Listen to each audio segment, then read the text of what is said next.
I never want to play a white woman again. It's so much work. I just want to play a black man, that's all. I want to do Black Guy, the movie. No makeup, no hair, I wake up, I go to set, and boom, black man in theaters. Hey, what's up? It's Marlon Wayans. Apparently we're going to be watching some scenes from my long-ass career. Lego.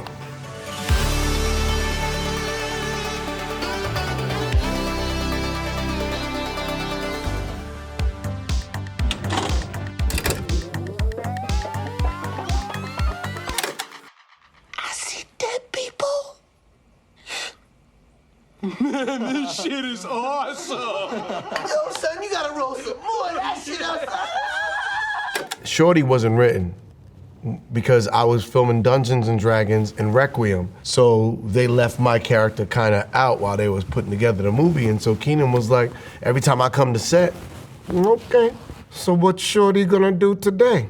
And I'd be like, wait, what do you mean? You wasn't here, and we didn't write your character like that. So you tell me what he's gonna do. Go into my trailer and I come back with pages. Shorty's downstairs getting high with all his friends, and the killer walks in and he think he's gonna kill him, but instead, he gets high with them. Oh, shit, son.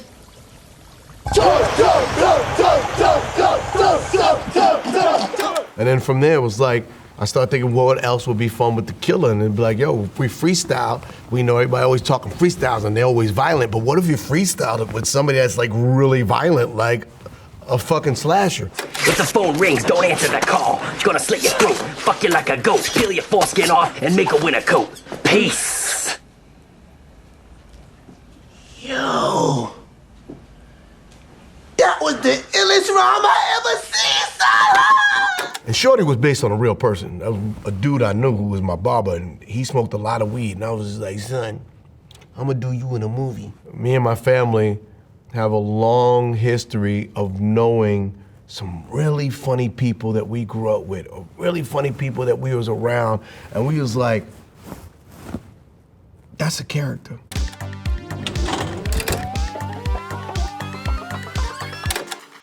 Shit, man. That motherfucker started looking a little seedy, Jim. What, are you particular all of a sudden? Hey, baby.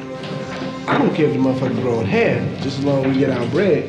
Just give me a hand. All right, man. Jared Leto, that's a pretty motherfucker, ain't he? I used to piss him off every day when we did Requiem because he was so into his character, you know, stop eating and shit and get all emaciated. And I was like, I ain't gonna do all that skinny shit. Let me get a burger. So he's eating like little pumpkin seeds and I'm sitting there going, you hungry?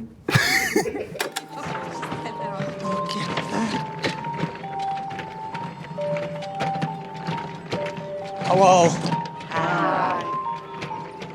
That was a very hard movie to do, Requiem, because it was my first like real dramatic role, but Darren Aronofsky had me come to New York City in February. First of all, I auditioned 6 times for the role. Finally, I got the role. So he makes me come to New York in a meeting and he's like, okay, come on, we're gonna go for a walk. It's February. He said, take your shirt off. I said, what was going on? And he's like, just trust me. I took my shirt off and we walked around New York City with no shirt in February.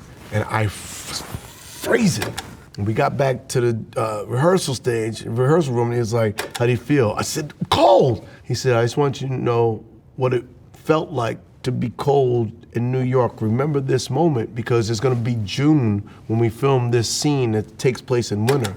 I said, you jackass, I was born and raised in New York. Why the hell would you, I know how cold it is out here. I didn't have no jacket in my old childhood. Why would you, I was poor. Why, well, I don't need this method acting thing. But I did it, and movie turned out great, so maybe I should shut up. I remember specifically we went to a heroin clinic to talk to recovering addicts, and you know, there's this one dude, and he was like, he's buff, like lean and buff, and I was like, and he was funny, and I was like, oh, that's interesting. For my character, that's what I want to do. I want to be the fun guy. And Darren was like, yes. And so when he has his fall from grace that's when the audience is just like, oh shit, on top of her getting ass to ass, and this dude getting his arm chopped off, and the mother getting electric shock treatment. Like, all of us went on this ride straight to hell. It helped sell the tragedy of that movie, and I think that, yeah, that'll make you put your drugs down. Requiem is the greatest drug PSA ever.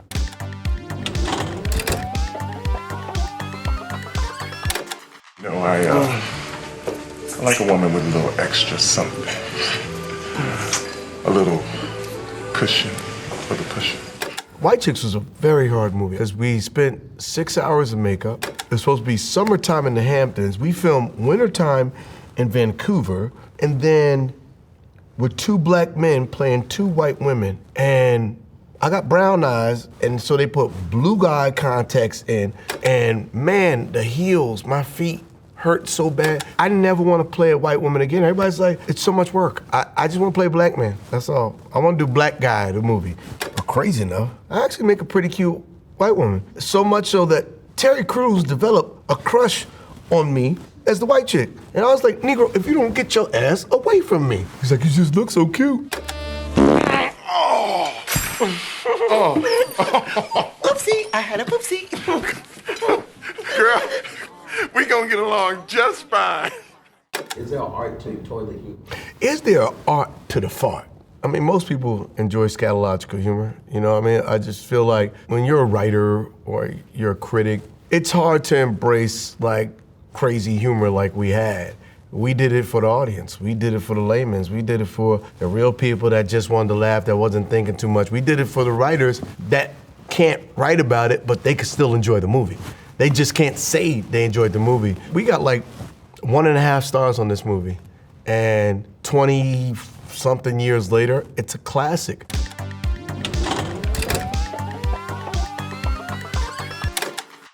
We're brothers, we're happy and we're singing and we're colored. Give me a high five.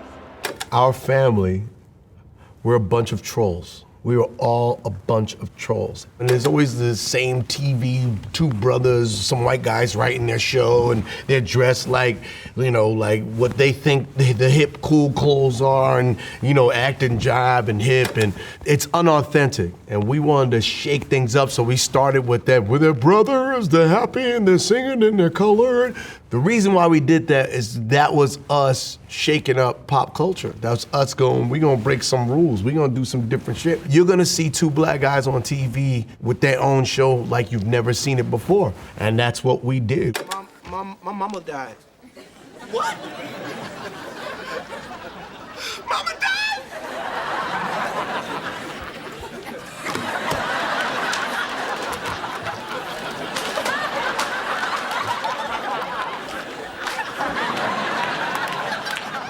We looked at the content that was on television at the time. We was looking at these roles that black people had, and they always had us so melodramatic. You know, it was always black people being so sorry about something and being dramatic. So every little thing, we made fun of those characters and that writing by doing it and sending it up and be like, why? Over the littlest thing. If you watch Wayans Brothers, over the years we got better. The shows got better, the stories got better because we got more experience and we knew what was right, what was wrong. We found our pocket, and then they canceled our black ass. But the beauty of God is the minute they canceled our show, Scary Movie became the biggest hit in Hollywood.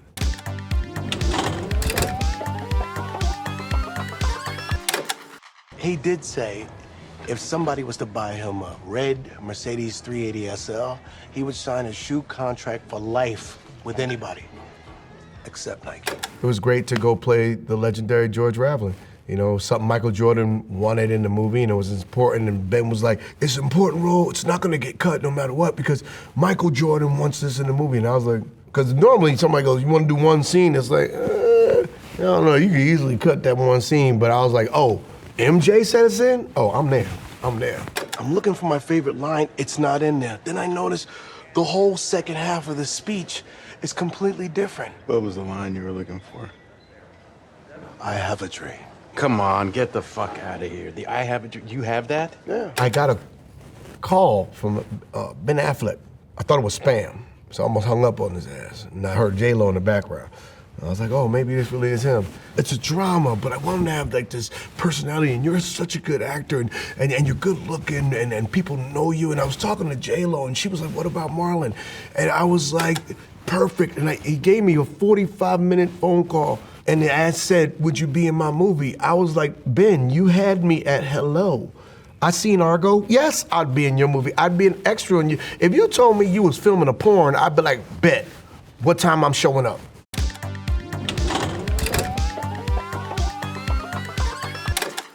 Crazy, my father would never even say the phrase, happy birthday. Felt like if he said happy birthday, he would instantly go to hell. So he wouldn't say the phrase, and then call me on my birthday, he goes, hey son, happy Wednesday. All true. This Negro never celebrated holidays. It was so weird growing up that my mom loved holidays and my dad didn't. Halloween, Christmas, nothing. And I think that's why we loved holidays so much, was just because we wanted to annoy the shit out my dad. This special Good Grief definitely helped me heal from the trauma of losing my parents. Enjoy your life. Enjoy your parents. Enjoy your loved ones. As long as you can live and breathe, please do the best you can to get as much out of life as you can. I had great parents, a great upbringing, wonderful brothers and sisters. I had a dope-ass childhood, but I just miss my parents, and I think talking about them every weekend on a stage, and oftentimes I'd cry on that stage. I cry more on a stage than I do in therapy. And that's crazy, because I spend $250 an hour for my damn therapy. My mama told me, as a little boy, she said, baby boy, you learn to laugh in your worst moments, and you're gonna smile the rest of your days. Losing my mother was my worst moment.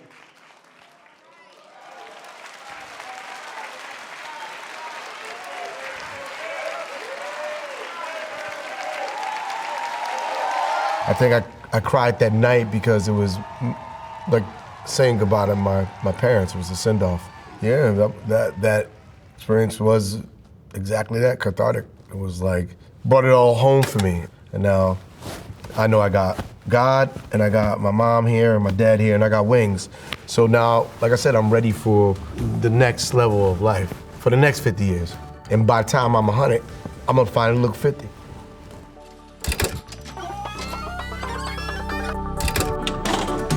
Thanks for watching. Outro.